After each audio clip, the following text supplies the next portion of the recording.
It's also why a recent study showed that countries with less inequality... The yeas are 236, nays are 184. The previous question is ordered. The question is on adoption of the resolution. Those in favor signify so by saying aye. Those opposed, no. In the opinion of the chair, the ayes have it. Mr. Speaker. Gentlelady from New York. Thank you, Mr. Speaker. I request the yeas and nays. Gentlelady requests the yeas and nays. Those favoring a vote by the yeas and nays will rise. A sufficient number having arisen, the yeas and nays are ordered. Members will record their votes by electronic device. This will be a 5-minute vote.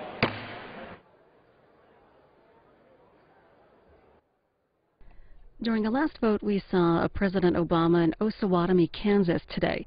We'll have all of the president's speech in our overnight schedule here on C-SPAN, and you can see it right now at cspan.org. This is another procedural vote on a bill that would require congressional approval of any federal regulation with an annual economic cost of $100 million or more. The rule for this bill calls for an hour of general debate and then debate on 7 amendments. We have one more vote after this one in this series of votes. Happening live right now, a hearing examining the proposed merger between the pharmacy benefit management companies Express Scripts and Medco Health Solutions. The panel is looking at antitrust concerns over the merger. The CEOs of both companies are testifying. You can see that live right now on C-SPAN 3.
The yeas are 235, the nays are 180. The resolution is adopted, and without objection, the motion to reconsider is laid upon the table. The unfinished business is the vote on the motion of the gentleman from Virginia, Mr. Goodlatte, to suspend the rules and pass H.R. 2471 as amended, on which the yeas and nays are ordered. The clerk will report the title of the bill. Union Calendar number 211, H.R. 2471, a bill to amend Section 2710 of Title 18 United States Code to clarify that a videotape service provider may obtain a consumer's informed written consent on an ongoing basis, and that consent may be obtained through the Internet. Question is, will the House suspend the rules and pass the bill as amended? Members will record their votes by electronic device. This will be a 5-minute vote.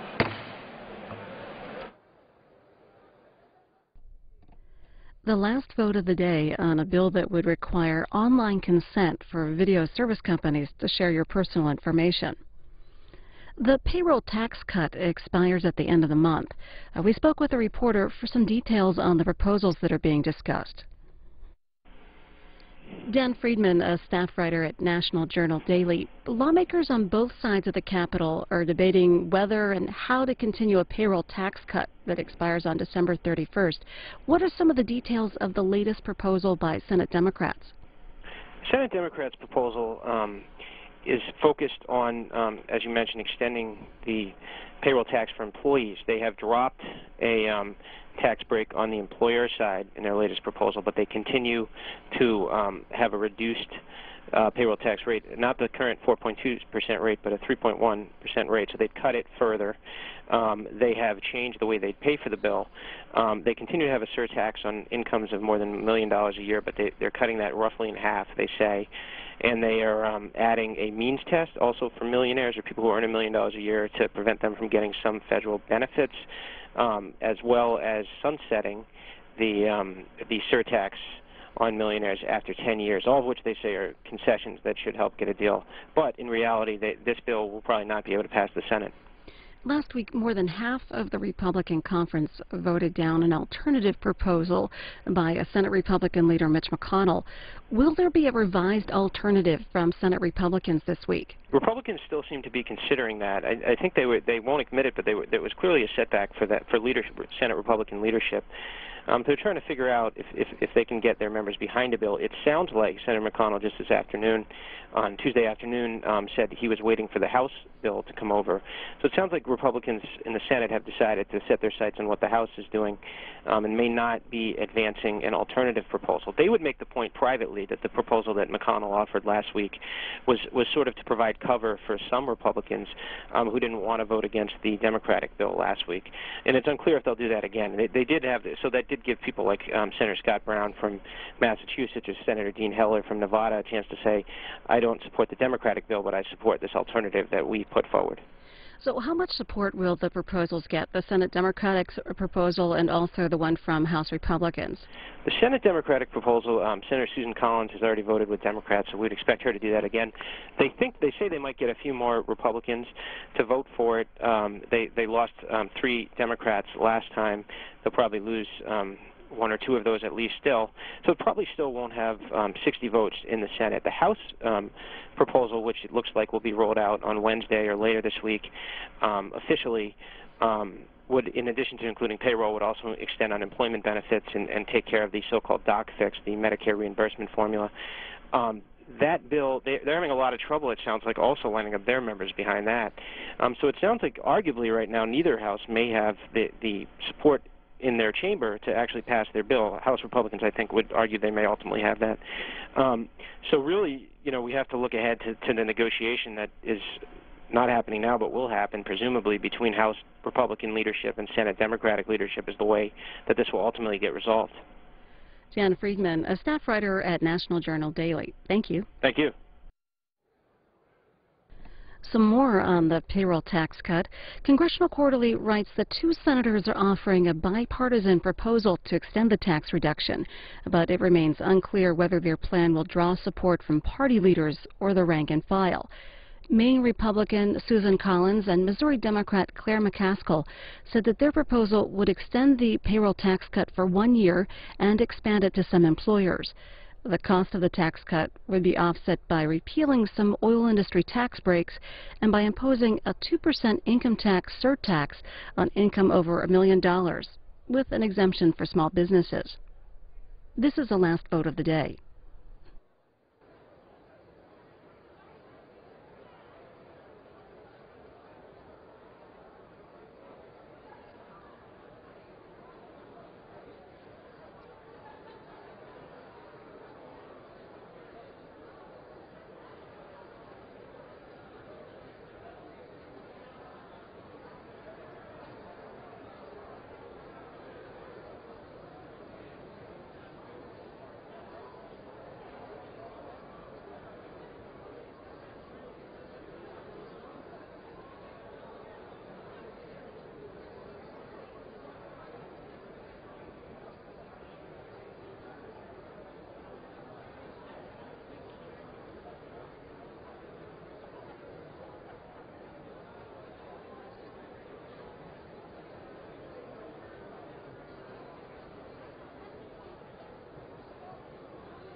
This vote, the yeas are 303, the nays are...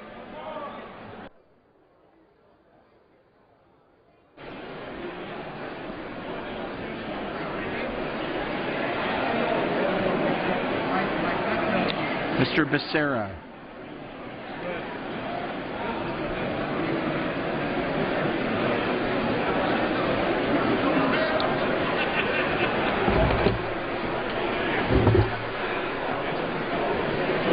Mr. Becerra votes no.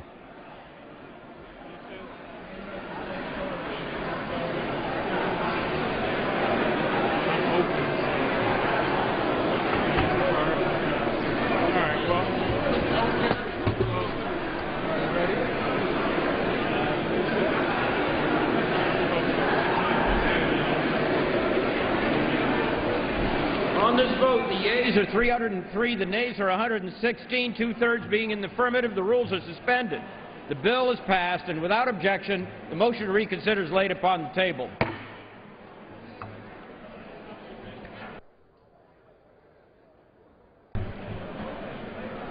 What's up now?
House will be in order.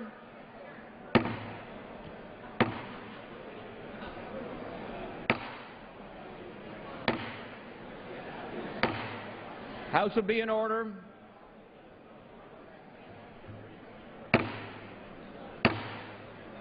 House will be in order.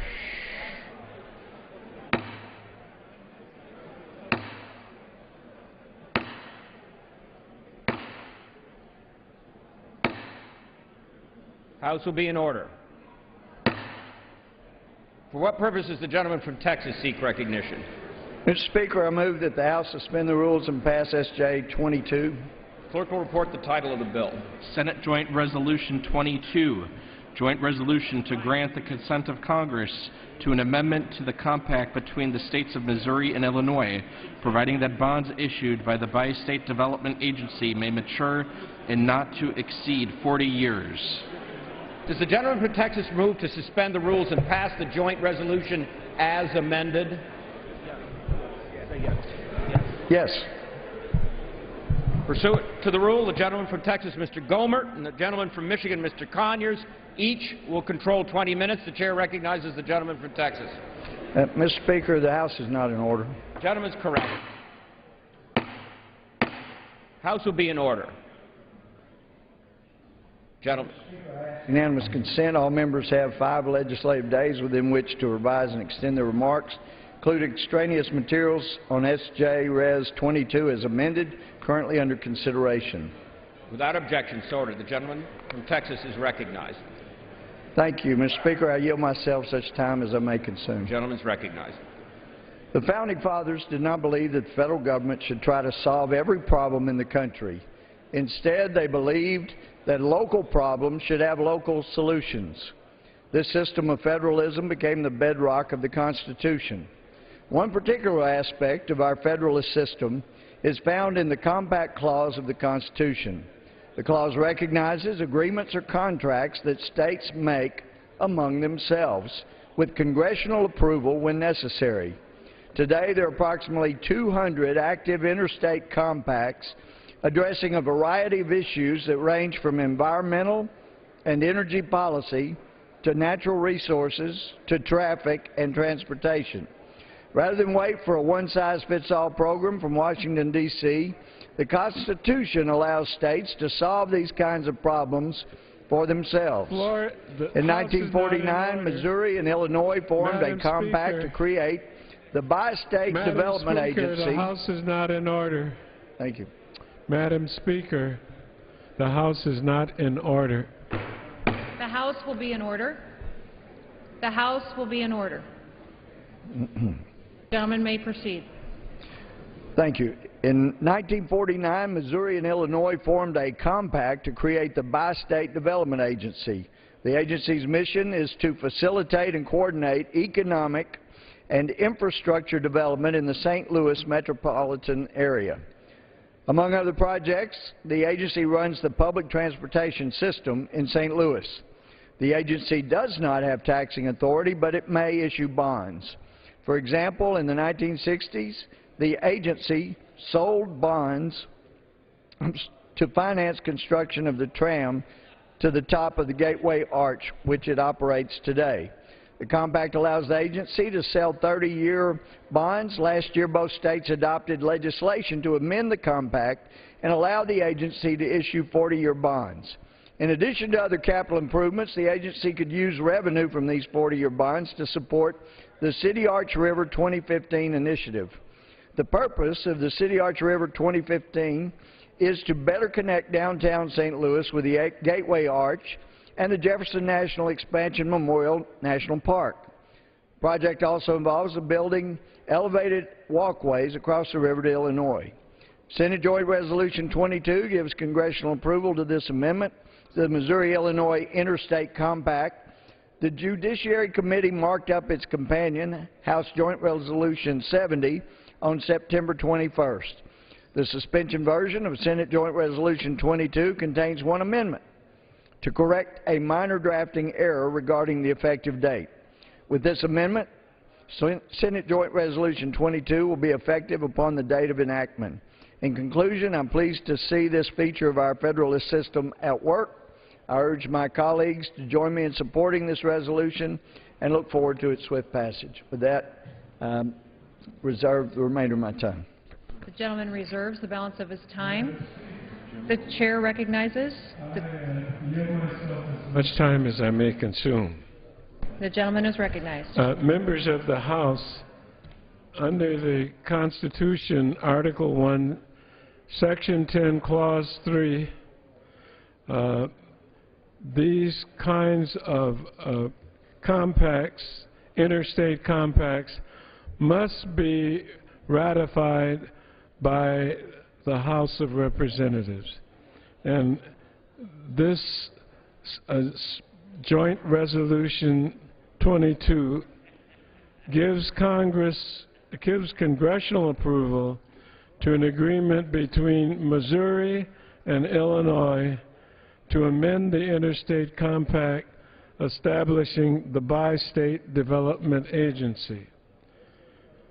My colleague on the Judiciary, Judge Gohmert, has expertly described what it is that brings us here, but I would merely add that the agency, the congressionally approved Interstate Compact establishing the Bi-State Development Agency in 1950 serves as the primary provider of the public transportation for the St. Louis metropolitan area.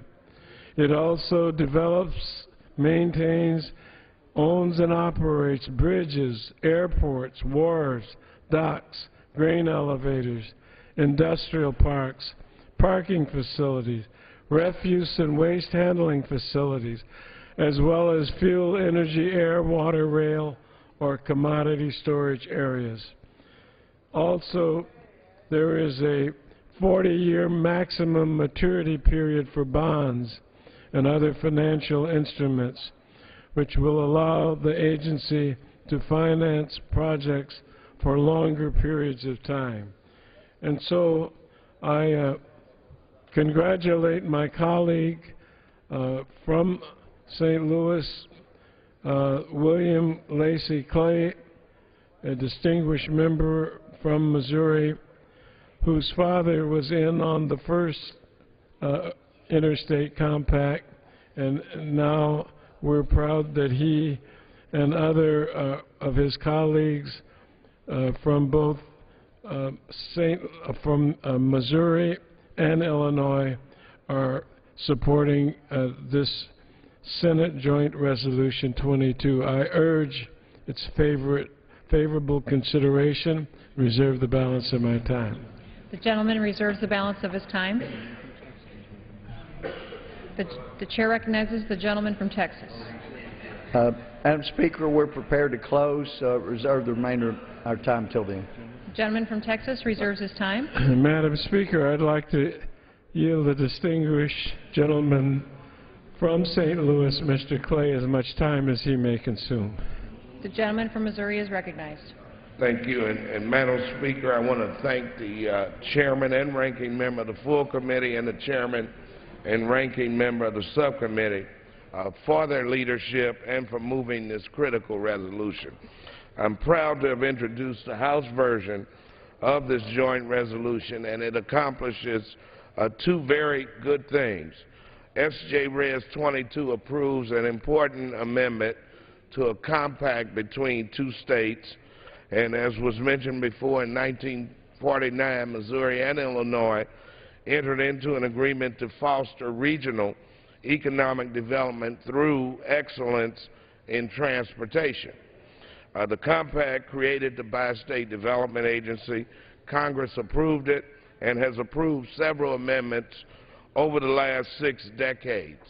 The agency was now known as Metro, operates the St. Louis metropolitan region's public transportation system.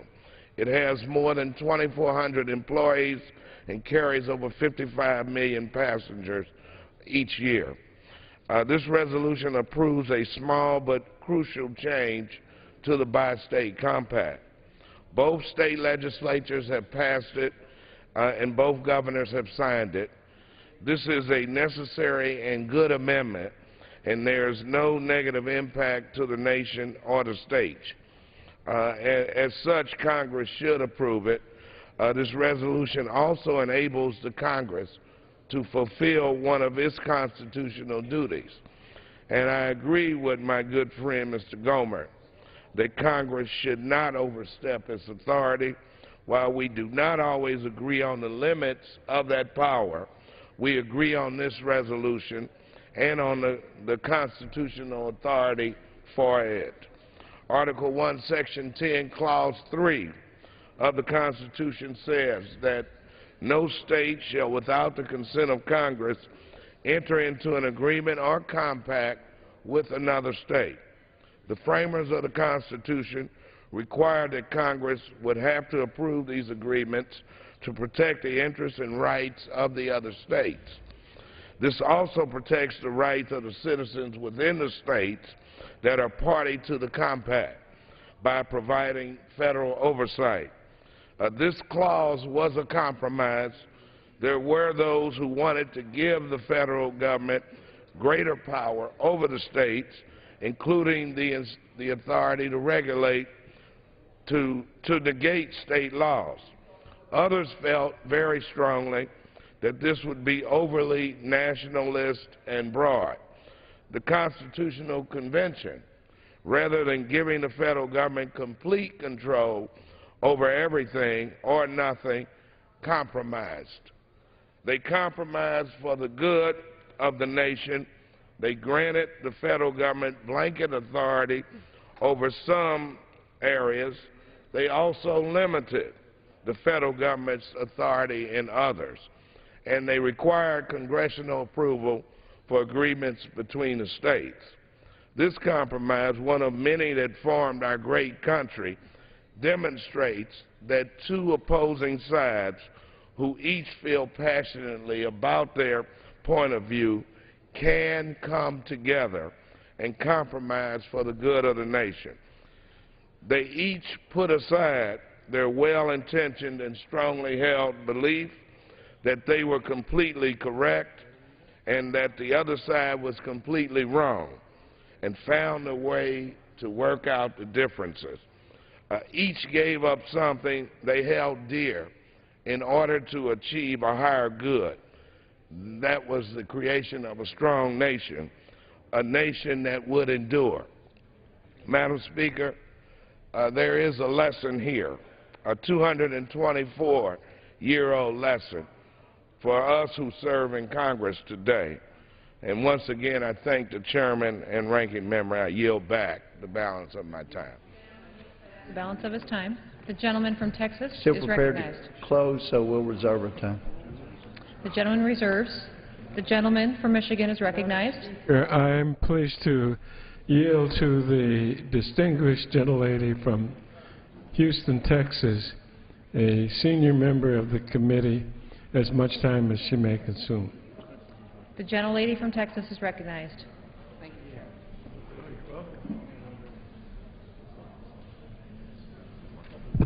Let me thank the chairman very much, and I want to applaud Mr. Gohmert and the ranking member and my colleague from Missouri, and to echo the comments of Mr. Conyers on his father, but also the stellar work that he is doing as a member of the delegation.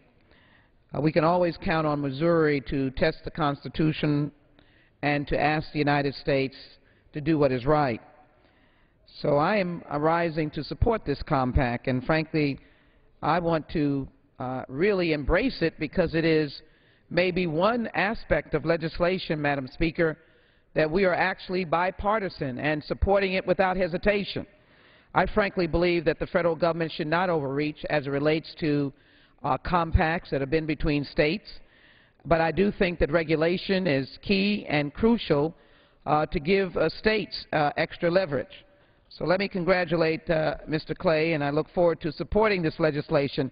I will add as well that I imagine the compact, when I think of bonds, I think of opportunities for building, using resources to restore, and by the very nature of that, Madam Speaker, we're talking about creating jobs. So I add another applause to this particular legislation coming out of the Judiciary Committee, because for once among many bills that we have been debating from the Judiciary Committee, this bill might enhance opportunities for jobs. I think of bonds, I think of jobs, I think of utilization of funds from bonds as they mature, and this is a good thing. I'm sad to say that in the course of the time that we've spent, maybe over the last 3 weeks, when we could have actually engaged in reasonable debate on how we raise the payroll tax, how do we extend the payroll tax cut, and how do we extend the unemployment benefits, we have not been able to do that. So let me just share my assessment of the folk who are needing unemployment benefits. Personal savings have gone. Family savings have gone. They've exhausted the 401ks, and they have tapped every other fungible amount of dollars that they might have, maybe even to the kiddies' savings account that started with 25 cents, leaving many individuals in this harmonious, humble holiday time desperate. Desperate for a job, desperate for assistance, desperate for being able to pay their mortgage, desperate for paying their rent. And, Madam Speaker, maybe we should also say desperate in getting one more allotment of food stamps.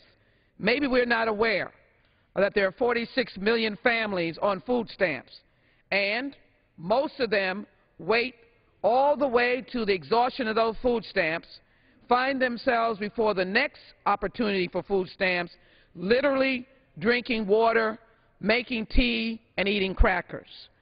There was an expose or a story on this just recently on one of our cable stations.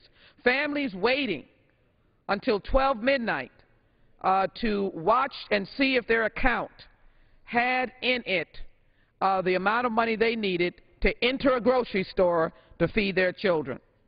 So I don't believe that we can leave this sacred and august institution without, one, providing relief on extending the payroll tax cut, giving $1,000 and $1,500 to the American working class, and clearly I don't believe that we can leave without providing for unemployment. Every dollar invested in unemployment insurance yields $1.52 in economic growth, and at least 200,000 jobs will be lost if Republicans block extension of the unemployment insurance. In fact, frankly, I know that Scrooge would not find a place of comfort in this House.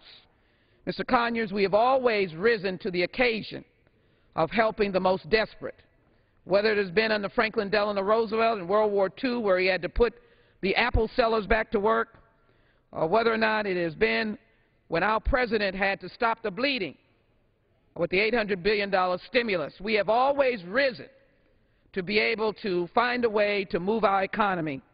And if we would tell the truth, we would see that our economy is percolating along. So in the tribute of President Obama, who speaks today in Kansas, in the same place that President Teddy Roosevelt spoke about opportunity for Americans, I'm asking for the members of Congress to come to the floor and give opportunities for Americans. I close by saying to my friends, there are many good friends who are running for president. Many of us have worked with them.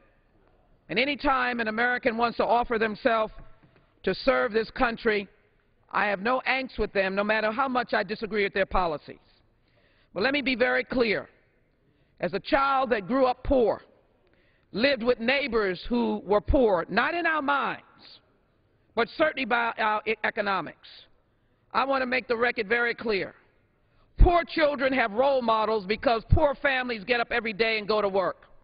And the solution to poor children being the best that they can be is not a Donald Trump apprenticeship, and it sure isn't to get rid of the working janitors who are supporting their families and put the poor children to work. So I hope that we can do better than that, Madam Speaker and Mr. Conyers, and get back to work and make sure we extend the payroll tax for working families, and let's extend the unemployment insurance for the 99ers. I yield back my time. The gentlelady yields back. The gentleman from... I would like to yield our remaining time to the distinguished gentleman from New York, Mr. Tonko, all of our time. The gentleman from New York is recognized. Thank you, and I thank the representative from Michigan for the opportunity to speak to this measure and to really show concern, express concern about the inordinate time that we're spending on measures that allow us to harm the air, that we breathe or the water that we drink. The American people are asking us to set priorities here that focus upon job creation. They're demanding that this body focus on jobs and helping rebuild our economy. Instead, we seem to be spending hours debating regulatory and bureaucratic measures that are flawed and would dramatically undermine the ability of our government to protect that air that we breathe and that water that we drink. Instead, I would suggest that our time be better spent focusing on putting more money in the pockets of American workers, empowering our middle class and enabling them. Yes, sir. If we'd be better spent spending our time on those things, we'll be glad to withdraw this suspension under your suggestion and just drop it right now. We'll be glad to do that. I'll make that offer.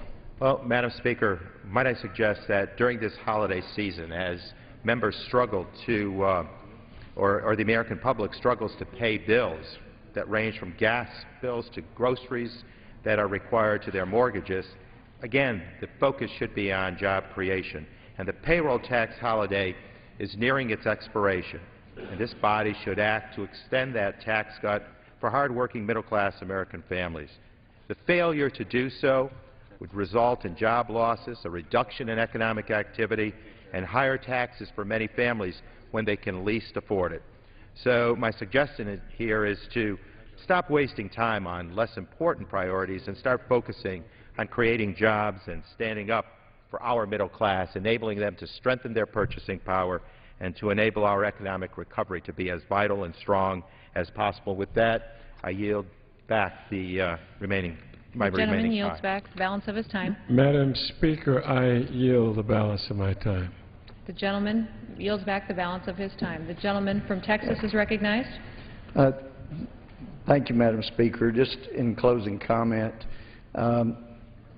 I've come to know Mr. Clay, my friend across the aisle, and hold him in very high regard. And I appreciate very much his comments earlier about what this compact means to Illinois and to Missouri. I know Mr. Clay has been a leading proponent of this happening, and I really very much appreciate his comments. This will not provide jobs across the country, but it solves a problem. It will ease things so that for those two states so that jobs should be easier. And I was totally serious when I offered, my colleague was saying we're wasting our time on this. I know Mr. Clay and many others have spent a great deal of time on this, and I didn't think the Democrats that were pushing this bill so hard were wasting our time. I think it's a very legitimate use of our time. Some people like to confuse the term interstate as used in the Constitution, and they want the term interstate to be expanded, as it has, sometimes to apply to nothing but activity wholly within one state. The Supreme Court has even given some regard to those kind of arguments. But this is not one of those cases. This is a matter that's been taken up and passed by the Senate, and we should pass today. It takes up a matter clearly between two states that makes it interstate, and then it is not the state of Illinois or Missouri coming in begging for the federal government to take over a state responsibility. It's two states with different opinions, different concerns, but wanting things to work together for good, coming to a solution, and then the federal government, since it is interstate, must recognize that compact. I think it's an appropriate thing to do. I don't think the Democrats who are pushing this bill were wasting our time. I think it's an appropriate use of federal time. And with that, I would urge my colleagues to support this bill and yield back my time. The question is, will the House suspend the rules and pass Senate Joint Resolution 22 as amended? Those in favor say aye. Those opposed, no. In the opinion of the Chair, two-thirds being in the affirmative, the rules are suspended and the joint resolution is passed. And without objection, the motion to reconsider is laid on the table. For what purpose does the gentleman from Texas seek recognition? Madam Speaker, I move the House suspend the rules and pass S-1639. The clerk will report the title of the bill. Senate 1639, an act to amend Title 36, United States Code, to authorize the American Legion under its federal charter to provide guidance and leadership to the individual departments and posts of the American Legion and for other purposes. Pursuant to the rule, the gentleman from Texas, Mr. Gohmert, and the gentleman from Michigan, Mr. Conyers, each will control 20 minutes. The Chair recognizes the gentleman from Texas. Thank you, Madam Speaker. I would ask unanimous consent that all members have 5 legislative days within which to revise and extend their remarks and include extraneous materials on S-1639 currently under consideration. Without objection. Yield to me, please. Certainly, I yield to my friend. Thank you, Judge. I ask unanimous consent that the gentleman from Tennessee, Steve Clohan, replace me as the manager on this side. Without objection, so ordered. The gentleman from Texas may resume. Thank you, Madam Speaker. I yield myself such time as I may consume. And I do appreciate my friend from Illinois. Thank you. The American Legion received its federal charter in 1919 as a patriotic veterans organization. Today, the Legion is America's largest veteran service organization with 2.5 million members. Membership is available to persons who have served in the United States Armed Forces during wartime, including the current war on terrorism, and who are honorably discharged or continue in their service. The Legion's goals are to uphold and defend the U.S. Constitution, promote worldwide peace and goodwill, and preserve the memories of the 2 world wars and the other conflicts fought to uphold democracy. The Legion also aims to cement the ties and comradeship born of service and commit the efforts of its members to service to the United States. The American Legion has over 14,000 local posts. National organization is not designed to have control over all the independent posts. As the Supreme Court of Minnesota has found, quote, local posts and state chapters are separately incorporated and the posts all have their own constitutions and bylaws, unquote. The court found that there was a very limited relationship between the posts and national headquarters. The national organization's, quote, Officer's Guide and Manual of Ceremonies, unquote, states, and I quote, the post is a separate and distinct unit which can, and often does, function independently. The American Legion has asked Congress to amend its federal charter to specify that the national organization may provide guidance and leadership to the individual departments and posts, but may not control or otherwise influence the specific activities and conduct of the departments and posts. The director of the Legion's National Legislative Commission explained the request by stating the following. The Legion wants to allow members to renew their membership and pay their dues to the national organization through the use of a credit card over the Internet. Currently, these dues payments flow to the national organization from our posts through our departments. We are concerned that plaintiffs' lawyers would argue this would indicate that the national organization has control over those departments and posts. Appearance of control may support a claim of liability against the national organization when a legal dispute against a post arises. The Senate bill, S-1639, amends the Legion's federal charter as requested. Our colleague, Mr. Altmaier, introduced the House version of the bill, H.R. 2369, which the Judiciary Committee approved by voice vote. I thank Mr. Altmaier for his work on this legislation and pleased to see that his bill has a remarkable 432 co-sponsors, almost unheard of. So there are things that this Congress needs to be doing. There are many things that are very important that this Congress does, but this is something that only the Congress can do. So if we hear from other speakers that want to talk about a jobs bill, that I would encourage them to go talk to the Senate about the 15 to 20 jobs bills that they are down there sitting on. I look forward to the day when the President says that this is a do-nothing Congress, that he's no longer half right in making that statement. That the House is certainly not a do-nothing House. The Senate is sitting on many bills. This is a bill that Mr. Altmaier saw a need, has stepped up and filled that need, and I appreciate his efforts in doing this. The American Legion has performed a great service in bringing together veterans, and I've spent a great deal of time with American Legion posts, and I'm grateful they exist. I think this is a good bill. I would urge my colleagues to support it, and with that, I would reserve the balance of my time. The gentleman reserves. The gentleman from Tennessee is recognized. Thank you, Madam Speaker. I'm glad to be the Hoyt Wilhelm of the Judiciary Committee and to relieve Chairman Conyers. Senate Bill S-1639, the Senate version of our H.R. 2369, is a bipartisan bill making a minor change to the federal charter of the American Legion.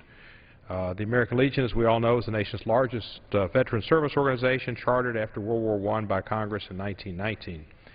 S-1639, introduced by Senator Tester of Montana, distinguished member of the Senate, is the Senate companion of the bill introduced by the distinguished representative and former defensive back from the Florida State Seminoles, Representative Altmaier of Pennsylvania, who introduced H.R. 2369, and he did a phenomenal job of getting 432 co-sponsors, 433 if you include self-sponsorship, but he can't be a co-sponsor because he is the sponsor, which might make this the easiest suspension vote we've ever taken. The change by the bill, this bill simply reaffirms the organization structure, which grants broad autonomy to the departments and posts throughout the country. While this is not a major change to the existing charter, it will help the American Legion carry out changes to the membership renewal process that were adopted by resolution at its national convention last year. So Senator Tester and Representative Altmaier are responding to a call from the American Legion. I'm proud to join with them, as just about everybody else has in this House, and I support the bill and reserve the balance of my time. Reserves. The gentleman from Texas is recognized. Continued reserving time. The gentleman reserves. The gentleman from Tennessee is recognized. I would now yield 3 minutes and 7 seconds to the gentleman that represents the state of Pennsylvania and Florida State University, who lost to the University of Tennessee in the national championship football game that I attended in Phoenix. The gentleman is recognized for 3 minutes. I thank the gentleman, my friend from Tennessee, and I especially thank the gentleman from Texas for his kind words. And there are other things that are more important than this. Our friends in the American Legion would be the first to agree that we are working on in this Congress. But as the gentleman from Texas pointed out, this is something only the Congress can do. This is an important issue for the American Legion. It modernizes the charter of the American Legion, and it clarifies the local autonomy of the local posts throughout the country. This needs to be done. It is important, and it is something that we in this chamber have come together to do. It is long overdue, and when I first introduced this bill in June, I started to talk with folks in this chamber, and I found out that there really are things we can agree on.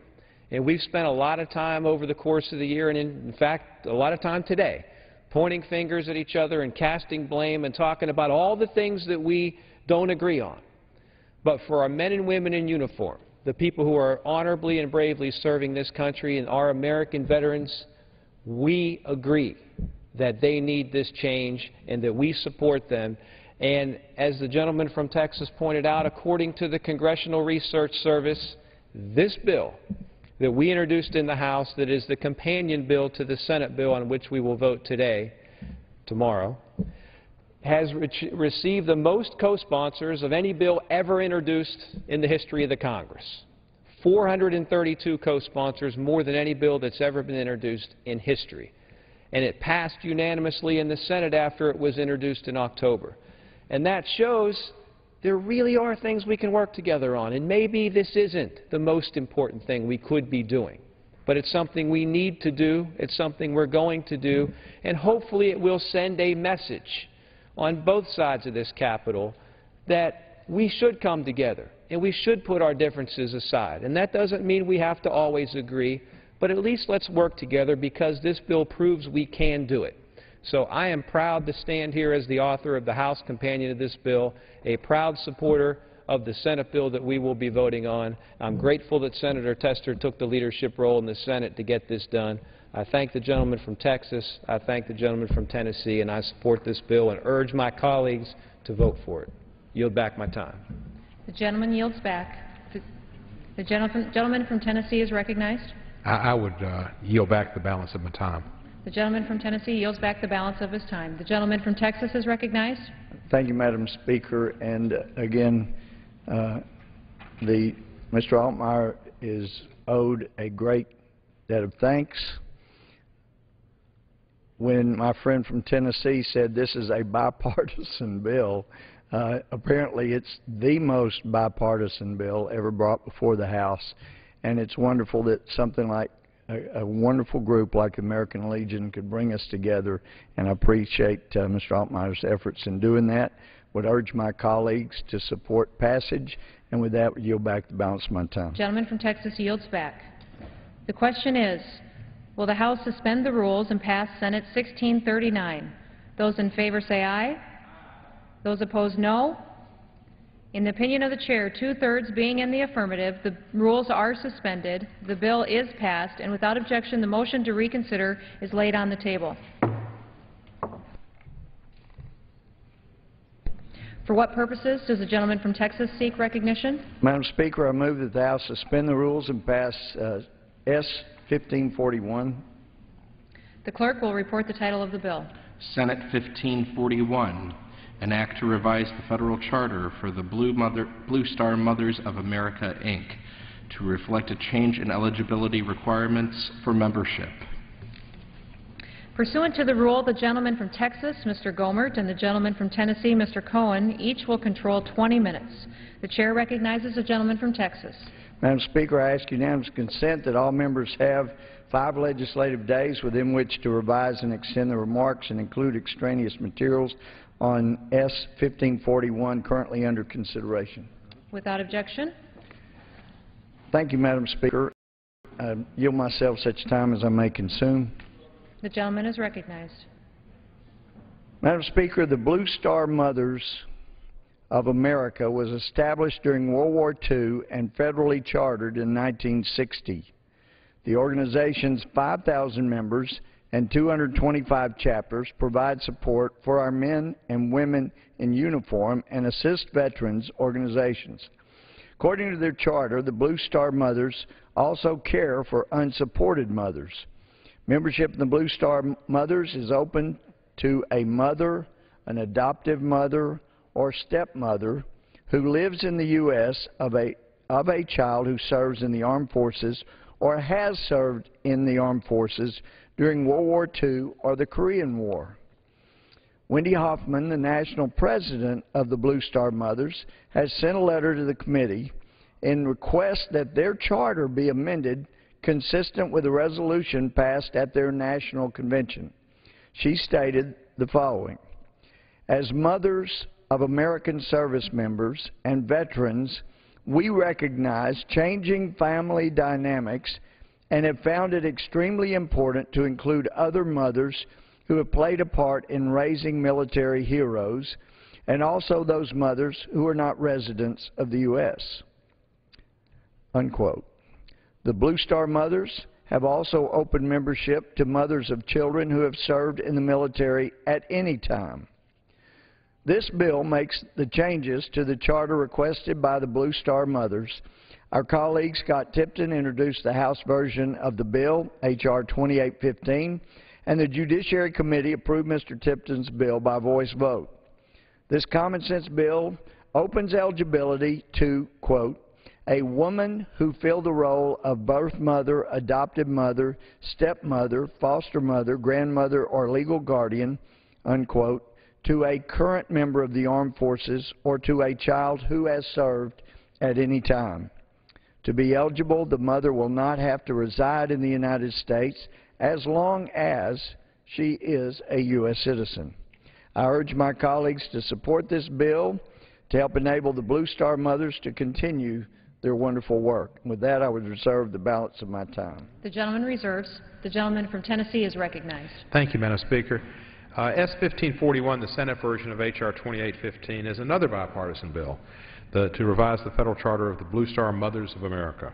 The revisions implemented by the legislation once again reflect minor changes recently made to the organization's membership eligibility requirements. The Blue Star Mothers of America, representing the mothers of military servicemen and women, has been a federally chartered organization since 1960. The existing charter restricts membership in 3 ways. A, members must be birth mothers, adoptive mothers, or certain stepmothers. B, members must be U.S. citizens currently living in the country. And C, the corresponding serviceman or woman must be currently serving the armed forces or must have served in World War II or the Korean conflict, Korean War. Last year at the organization's national convention, the group adopted a resolution expanding these eligibility criteria. Conforming amendment to the federal charter is needed in order to make these changes operable. 1541, the Senate bill, was introduced by Senator Michael Bennet of Colorado. The House companion was introduced by Representative Scott Tipton, also of Colorado. The legislation makes 3 minor revisions to the organization's charter. First, it expands the membership eligibility requirements to include foster mothers, grandmothers, female legal guardians, and all stepmothers. Second, it expands membership to U.S. citizens living abroad.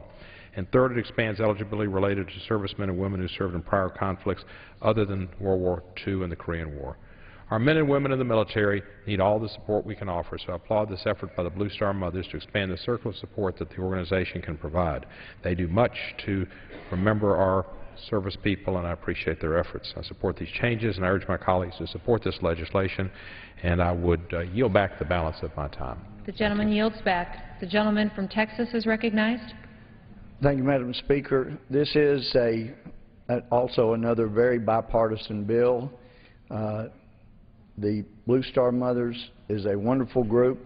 I've met with them. I've wept with them. I prayed for them and am grateful to them for their work.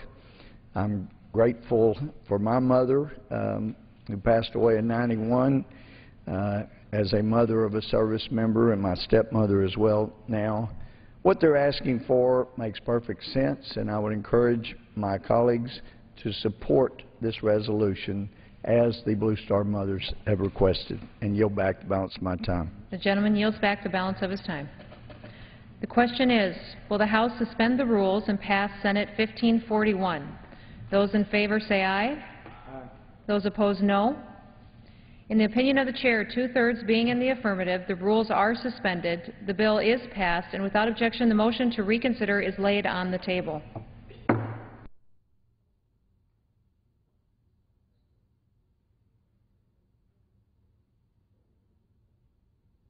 The Chair is prepared to entertain 1-minute requests.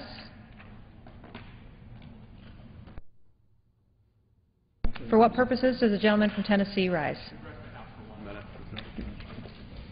Without objection. Thank you, Madam Speaker. The other day, the Postmaster General said that first-class mail wasn't going to be first class anymore. It wasn't going to be overnight. It might be 2 or 3 days. Because of the problems we have with making the post office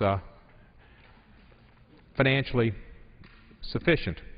There are ways that could accomplish this, and I've got a bill that allows them to go into other services to expand their revenue base. And there's also about $5 billion that's an issue concerning payments into a health fund that could be resolved. The post office is almost as American as apple pie. A lot of people will switch to using the Internet to pay their bills, and they'll never go back to the post office. I'm afraid what's been recommended is penny-wise and pound-foolish, and a great American institution that serves many rural people and others without a lot of connectivity and fortune will suffer. And I wish the Postmaster General will reconsider his action. I have a dear colleague being circulated and hope people will sign on and will save the U.S. Postal Office. I yield back the remainder of my time. The gentleman yields back.